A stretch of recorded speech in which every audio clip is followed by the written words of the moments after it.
नमस्कार, आज आपण खुसखुशीत कुरकुरीत डोसा बनवणार आहोत। तुम्ही जर या पद्धतीने डोश्याचं पीठ तयार केलं तर तुमचा डोसा नक्कीच कुरकुरीत येईल। बऱ्याच लोकांचा डोसा हा हातालाही चिपकतो, तव्याला पण चिपकतो। हा आपला एकदम कुरकुरीत डोसा येणार आहे। आता हे एक कप आपण रेशनचे तांदूळ घेतलेले, याचप्रमाणे आपण 4 वाट्या घेतलेले पूर्ण।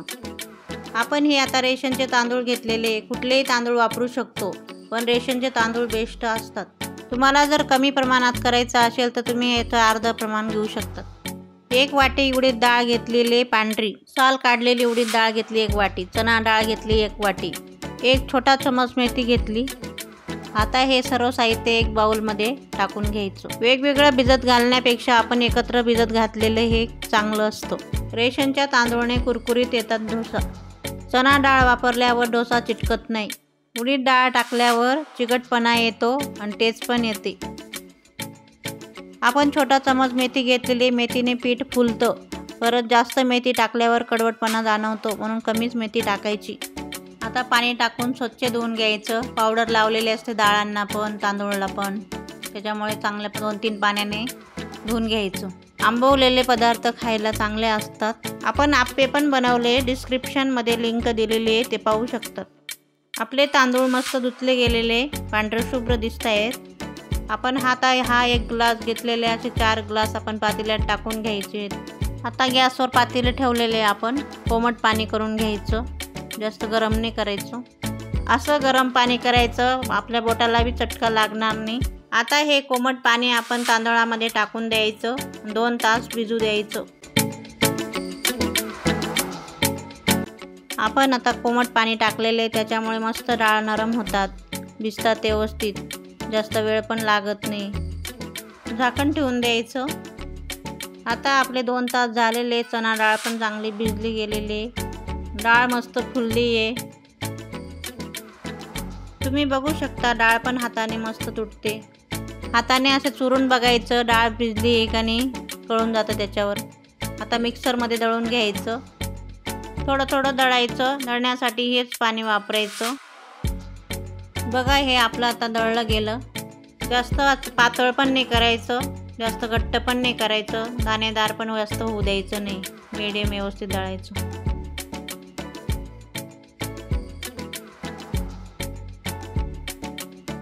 आता हे आपलं पूर्ण पीठ दळलं गेलेले, मस्त घट्ट पण नाही झालं, जास्त पातळ पण नाही, मीडियम व्यवस्थित झालेले। आता ह्या पिठाला 8 ते 10 तास मस्त झाकण ठेवून मुरू द्यायचं। उन्हाळा असल्यामुळे कमी वेळ घेतं पीठ तयार व्हायला, पावसाळ्यात हिवाळ्यात जास्त वेळ घेतं, मग त्याच्यासाठी गरमच्या ठिकाणी ठेवायचं। ओव्हनमध्ये पण ठेवू शकतात, वरून जाड कापडा झाकून ठेवू शकतात तुम्ही। आता हे आपलं पीठ तयार झालेले, 8 ते 10 तास लागले पीठ तयार व्हायला। तुम्ही बघू शकता पीठ किती फुललेलं आहे। आता पिठाला मस्त बबल्स आलेले, आपण मेथी टाकल्यामुळे मस्त फुलले। आता पीठला मस्त मिक्स करून घ्यायचं। आता आपण ह्या पिठाला दुसऱ्या बाउलमध्ये काढून घेतलेले। डोसा बनवताना थोडं पातळ लागतो, त्याच्यामुळे आपण थोडं पाणी टाकून घेतोय। थोडंच पाणी टाकलेले, जास्त पाणी टाकल्यावर बी पेपर डोसा येईल, त्याच्यामुळे आपण याला व्यवस्थित डोसा बनवायचा आहे। पिठाची कन्सिस्टन्सी अशीच पाहिजे। 2 चमचे मीठ टाकलेले चवीप्रमाणे। आता हे पीठ मिक्स करून घ्यायचं मस्त। आता हे पीठ आपण साईडला ठेवून देऊ आणि बटाटे उकडत ठेवायचे। आता कुकरमध्ये पाणी घेऊन घ्यायचं बटाटे उकडायला। बटाटे 1 डब्यात टाकायचे मस्त, मग डब्यात पण पाणी टाकायचं। आपण हे आता 5 बटाटे घेतलेले, ते पाण्यात टाकलेले, पाणी डब्यामध्ये भरून घेतलेले। आता कुकरमध्ये ठेवलं गेलेले, झाकण लावून द्यायचं कुकरचं मस्त फुल गॅसवर। 5-6 शिट्ट्या होऊ द्यायच्या। या ठिकाणी 7-8 मिरच्या घेतलेले, ते कापून घ्यायच्या आहेत मिरच्या, मस्त बारीक कापून घ्यायच्या। तुम्ही तुमच्या आवडीनुसार मिरच्या घेऊ शकतात, कोणाला तिखट आवडतं, कोणाला फिकट आवडतं। कोथिंबीर मस्त बारीक कट करून घ्यायची।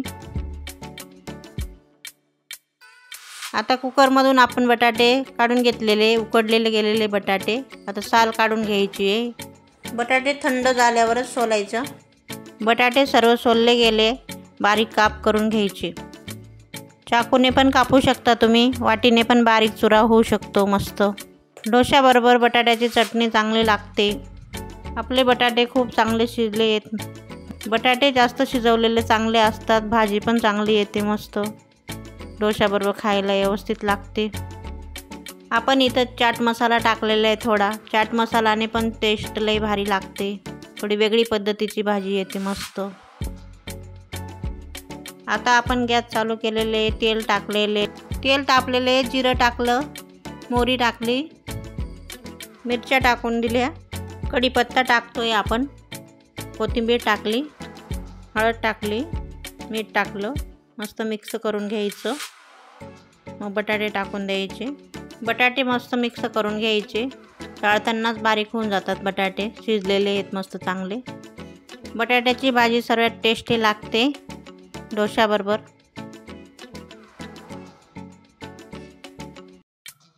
मस्त कलर आलेला, येलो कलर दिसतोय मस्त भाजीचा. भाजीला मस्त खमंग वास येतोय. भाजी मस्त शिजली गेलेली आहे, छान बारीक पण झाली आहे मस्त. आता वरून कोथिंबीर टाकून द्यायची थोडी. आता डोश्याला आपण सुरुवात करू. डोश्याचं पीठ घेतोय आता आपण. मी या ठिकाणी डोश्याचा तवा घेतलेला आहे. तुम्ही कुठलाही तवा घेऊ शकतात. कुठल्याही तव्यावर चांगला डोसा येईल. पीठ व्यवस्थित बनवलेलं आहे आपण. गॅस चालू केलेला आहे. गॅसचा फ्लेम फुल राहू द्यायची. तवा तापू द्यायचा मस्त. आता पाणी टाकलेले आहे. पाण्याने तवा छान पुसून घ्यायचा. तव्यावर पाणी शिंपडल्यावर तव्याचं तापमान एकसारखं होऊन जातं, म्हणून पाणी शिंपडावं लागतं. एक स्वच्छ कापड घ्यायचं, तवा मस्त स्वच्छ पुसून घ्यायचा. आपण हा गोल वाटीचा चमचा घेतलेला आहे, ते 2 चमचे पीठ टाकायचं आहे आपल्याला. आता गोल चमचा घ्यायचा. गोल चमच्याने मस्त तिरपं घेऊन फिरवायचं गोल गोल. 1-2 वेळेस गोल फिरवायची प्रॅक्टिस केली तर बरोबर येतो डोसा.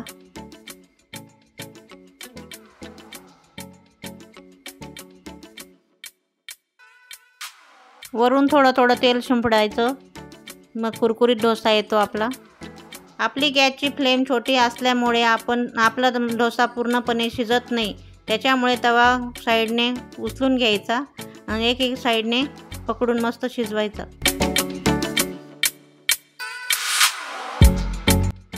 थोडा डोशाला रेडिश कलर आला का उलटणीने मस्त उलटून द्यायचा.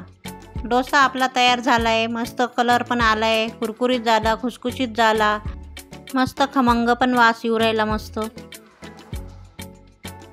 डोसा कुरकुरीत आला आहे. आता डिशमध्ये काढून घ्यायचं आहे. मस्त जाळी पण आली आहे त्याला, फुगला आहे मस्त डोसा. आता भाजी टाकून द्यायची बटाट्याची. बटाट्याची भाजीमध्ये मिक्स करून द्यायची. मग डोसा मस्त खायचा. तुम्ही या पद्धतीने डोसा नक्कीच बनवून बघा. खूप छान आलेला आहे डोसा आपला. तुम्हाला रेसिपी कशी वाटली कमेंट करा. आपली रेसिपी आवडली असेल तर सबस्क्राईब करा, लाईक करा, शेअर करा. थँक्यू.